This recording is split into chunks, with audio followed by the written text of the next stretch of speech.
तो मैं जब यहाँ पर कनाडा में आई तब फॉर 2 इयर्स आई वर्क्ड। लेकिन जब मेरा फर्स्ट बेबी बॉर्न हुआ उसके बाद मैंने मैटरनिटी लीव पे गया।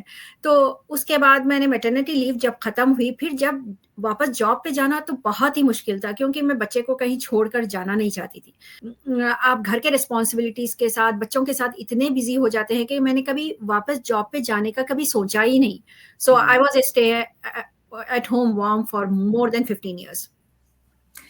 Awesome, Atya. And of course, we all know staying at home as a mom is one of the hardest jobs ever क्योंकि वो एक 24/7 जॉब है जो कभी खत्म नहीं होती है. So I can completely understand from engineering to now a stay-at-home mom, and now you are a digital business entrepreneur. So Yeah. that's a very interesting journey, Atya. So we'd definitely like to know कि ऐसी क्या वो motivation थी जिसने आपको when you decided to do something for yourself, you didn't decide to go back to your engineering route, but आपने सोचा कि you will change your direction और आप एक नया चीज एक्सप्लोर करेंगे, वो भी बिजनेस जैसी चीज एक्सप्लोर करेंगे. तो थोड़ा सा हमें प्लीज बताएं कि वो मोटिवेशन क्या थी, वो आपका बिग वाई क्या था that you said yes to this digital business. Okay, yes, sure Deepti. तो जब बच्चे छोटे थे, लाइक हम बच्चों के साथ इतने बिजी होते हैं कि हमारा दिमाग ही नहीं जाता कि हम अपना कैरियर के बारे में सोचे, like what we have to do, हम सोचते ही नहीं। लेकिन जब बच्चे थोड़े से बड़े हो गए तो मैं ये सोची कि चलो like I have to start something, like थोड़ा तो टाइम मिल रहा है, like I have to start something. लेकिन but imagine Deepti, sitting home for 15 years, you just can't start right away, right? तो आप कुछ ना कुछ अपडेट करना पड़ता है, आपको कुछ करना पड़ता है। Then I said okay, I will start with really very small and simple thing. So मैंने कहा चलो कुछ कोर्स करते हैं, क्योंकि बच्चों के साथ सिर्फ थोड़ा सा टाइम मिलता था, तो मैंने सोचा कि चलो कुछ करते हैं। Then I did an interpreter course, the language translator.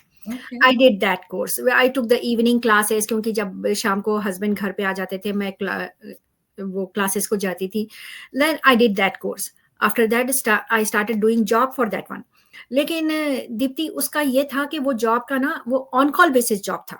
जैसे जब मैं जिस लैंग्वेज में ट्रांसलेटर बनी हूँ, जब उसका रिक्वायरमेंट होता था तभी वो मुझे कॉल करते थे। तो it is not a regular based job.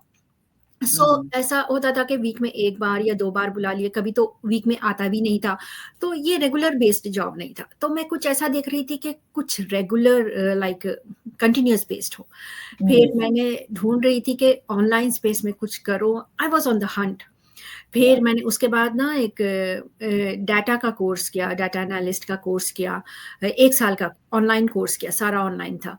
Like after that I started job in that one also, but उसका जॉब ये था दीप्ति के I am stuck from 9 to 5 completely।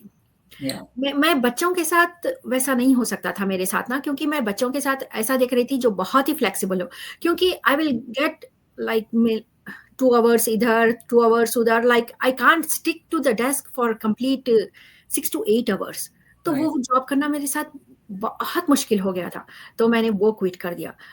तो मैं लाइक देख रही थी कि ऑनलाइन में से कुछ ऐसा हो जो बहुत ही फ्लेक्सिबल हो, क्योंकि बच्चों के साथ ऐसा होता था कि बच्चों को स्कूल को छोड़ना, पिक एंड ड्रॉप करना, उन्हें एक्टिविटीज को ले जाना, फिर बहुत से घर के रिस्पॉन्सिबिलिटीज भी होते हैं। तो उसके लिए मैं देख रही थी कि something which I can do at my own pace. Then I came across this digital marketing business because I want to start at some point. I want to create my identity. I want to learn. I want to grow. So then I started this, and I'm very happy what I am doing right now. Atiya, I know आपने बहुत concise तरह से एकदम से एक brief में अपनी journey बताई है, बट जितनी भी ऑडियंसेस ने ये सुना होगा, आई एम श्योर कि you taken them back down that memory line, क्योंकि ऐसे काफी सारे पेरेंट्स, स्पेशली काफी सारी मॉम्स होती हैं जो have to take that hard call on their career and then reaches a point that you really want to do something for yourself, और वो रीस्टार्ट करना ना इतना इजी नहीं होता, जैसे आपने ब्यूटीफुली हाईलाइट किया कि काफी सारे एलिमेंट्स होते हैं। एक तो सेल्फ टॉक लगती है कि now you have to restart, और काफी टाइम हो चुका है तो कैसी होगी वो journey, and all of that आपने इतने ब्यूटीफुली आपने रीस्टार्ट किया, आपने कई चीजें एक्सप्लोर की, एंड फाइनली यू अंडरस्टूड कि आपको आपका करियर तो चाहिए, but at the same time you want to be that fully present mom for your kids and of course your family responsibilities. So that is such a relatable motivation, Atya, jo I'm sure even jo working moms hai na, वो भी feel कर सकती हैं इस pull को कि that is something that we struggle with throughout, right? वो balance बनाने के लिए। तो बहुत ही ब्यूटीफुली आपने उसको एक्सप्लेन किया है। और जी। ये है दीप्ति के मॉम के मदर्स की रिस्पॉन्सिबिलिटी क्या है कि सिर्फ ठीक है बाहर आप जॉब भी कर रहे हैं, फिर घर की और बच्चों की रिस्पॉन्सिबिलिटीज तो वो तो है ही है, बिल्कुल। तो उसके प्लस ये रिस्पॉन्सिबिलिटीज है। सो लाइक वो बैलेंस कर कर चलना बहुत ही मुश्किल होता है, like we have double jobs. Absolutely, absolutely Atiya.